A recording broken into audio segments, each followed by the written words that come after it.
माता पिता और गुरु की सेवा से क्या सच में मिल सकता है तीनों लोक? दोस्तों, ये तो हर कोई जानता है कि महाभारत महाकाव्य सांस्कृतिक एवं साहित्यिक दोनों दृष्टियों से अपना विशिष्ट महत्व रखता है। महाभारत में दिए गए उपदेश और ज्ञान को सभी को अपने जीवन में उतारने की कोशिश करनी चाहिए। दोस्तों, महाभारत का युद्ध समाप्त होने के बाद जगह जगह नीति का उपदेश है, जिसमें भीष्म नीति यक्ष प्रश्न के नाम से जानी जाती है। लेकिन आज हम सिर्फ बात करेंगे युधिष्ठिर और भीष्म के वो अंतिम संवाद पर, जिसमें भीष्म ने राजनीतिक तथा धर्म के विभिन्न पक्षों पर अनुपम और बड़ा ही गूढ़ ज्ञान दिया था, जिसे कोई भी अपने जीवन में उतारकर सफल हो सकता है। तो चलिए दोस्तों, जानते हैं भीष्म और युधिष्ठिर का संवाद, जो महाभारत के भीष्म स्वग्रोहण पर्व में मिलता है।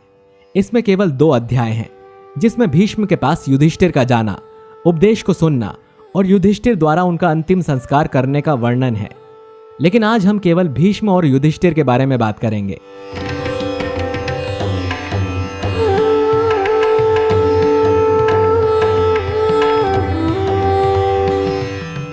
दोस्तों, कुरुक्षेत्र में संग्राम में विजयी होने के पश्चात युधिष्ठिर उदास होकर जीते हुए राज्य को छोड़कर सन्यासी होने का विचार करते हैं।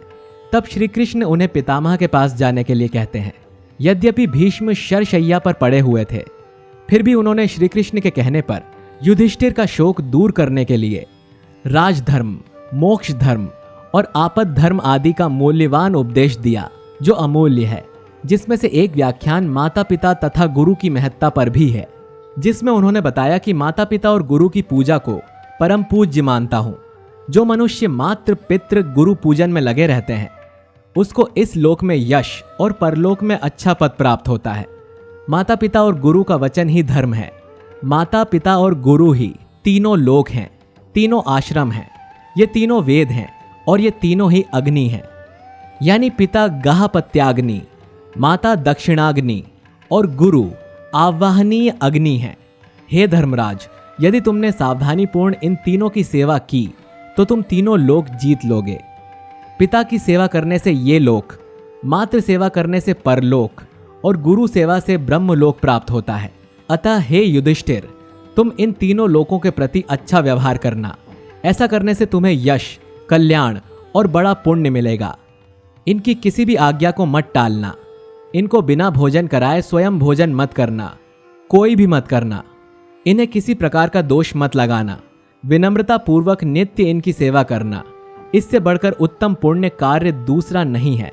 ऐसा करने से तुम्हें पुण्य, कीर्ति और उत्तम लोक की प्राप्ति होगी। हे युधिष्ठिर, जो लोग इन तीनों का सम्मान नहीं करते हैं, उनके समस्त धर्म निष्फल हो जाते हैं। जो मनुष्य इन तीनों पूज्यों का अपमान करता है, उसका ये लोक और परलोक दोनों नष्ट हो जाते हैं और अभय लोकों में उसे सुख नहीं मिलता। जो पुत्र अपने पापी माता पिता का पोषण करता है, वो महर्षियों और देवताओं का कृपा भाजन माना जाता है।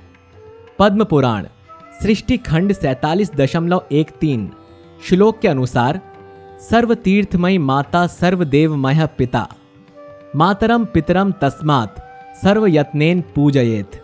यानी मनुष्य के लिए उसकी माता सभी तीर्थों के समान तथा पिता सभी देवताओं के समान पूजनीय होते हैं। अतः उसका ये परम कर्तव्य है कि वो उनका अच्छे से आदर और सेवा करे। माता का आदर भूमंडल के समस्त तीर्थों की परिक्रमा का फल देता है। जिसने माता का आदर किया, समझो उसने पृथ्वी के सभी तीर्थों का आदर कर लिया। जिसने पिता का आदर किया, समझो उसने ब्रह्मलोक तक के सभी लोकों का आदर कर लिया। गुरु की महिमा का वर्णन करते हुए पितामह आगे कहते हैं कि जो गुरु बिना किसी लाभ के वेदाध्ययन करवाए, उस गुरु को शिष्य अपना माता पिता जाने, गुरु का उपकार माने और कोई कार्य ऐसा न करे जिससे गुरु के ऊपर किसी प्रकार की आपत्ति आए। जो शिष्य गुरु के साथ गुरुकुल में रहकर मनसा वाचा कर्मणा से गुरु की सेवा नहीं करता, उसे गर्भ हत्या का पाप लगता है। शिष्य को उचित आग्रह पूर्वक गुरु को वैभवों का उपभोग कराए और गुरु सेवा में लगा रहे। जिसने अपनी जननी को प्रसन्न कर लिया, उसने अखिल पृथ्वी को प्रसन्न कर लिया। जिसने पिता को प्रसन्न कर लिया, उसने मानो ब्रह्मा की आराधना कर ली।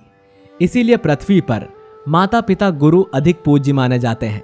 जो पुत्र अपने वृद्ध माता पिता को अकेला छोड़ दे, उनका भरण पोषण ना करे, ऐसी संतानों को भ्रूण हत्या का पाप लगता है। गुरुर्ब्रह्मा गुरुर्विष्णु गुरुर्देवो महेश्वरः, गुरु साक्षात परब्रह्म, तस्मै श्री गुरुवे नमः। यह श्लोक गुरु स्त्रोतम का एक भाग है जिसको आदि गुरु शंकराचार्य ने अपने गुरु गोविंद भगवत पादा को समर्पित किया था। एक शिष्य के लिए गुरु ही सब कुछ है, जो ज्ञान के द्वारा उसके जीवन का निर्माण करता है, जो उसके जीवन में आने वाली सभी समस्याओं को हल करके उसका पालन करता बनता है, और जो उसके जीवन से अंधकार को मिटाकर उसको ज्ञान के प्रकाश में ले जाता है। इसीलिए गुरु को भगवान से बढ़कर दर्जा दिया गया है। संत तुलसीदास ने अपनी रचना रामचरितमानस में लिखा है, गुरु बिनु भवनिधि तरई न कोई, जो बिरची शंकर सम होई।